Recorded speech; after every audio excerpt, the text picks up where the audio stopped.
সাভার পৌর community centre এলাকায় তখন শুনশান নীরবতা। পরিত্যক্ত ভবনের পাশে হঠাৎ একজন ক্যামেরার ফ্রেমে ঢুকে পড়ে। পরের দৃশ্যেই সবার চোখ কপালে।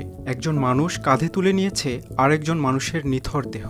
কোনো তাড়াহুড়ো নেই কোনো ভয়, মুখে ছিল না অনুভূতির ছাপ। সাভার পৌর কমিউনিটি সেন্টারে একাধিক খুনের ঘটনার নেপথ্যের খুনিকে দেখা গেল সিসিটিভি ফুটেজে দেখা যায় খুনি মানুষ হত্যা করে নিজেই কাঁধে তুলে নিয়েছে লাশ।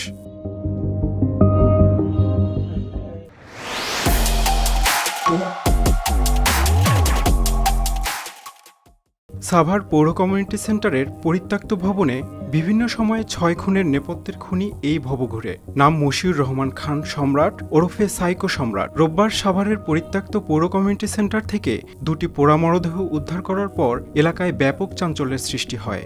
সিসিটিভি ফুটেজে দেখা যায় খুনিকে এলাকার সবার কাছে পরিচিত সাইকো সম্রাট মানুষ হত্যা করে নিজেই কাঁধে করে নিয়ে যাচ্ছে।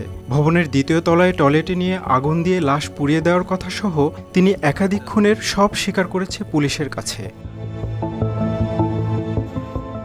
শহীদুল ইসলাম, RTV।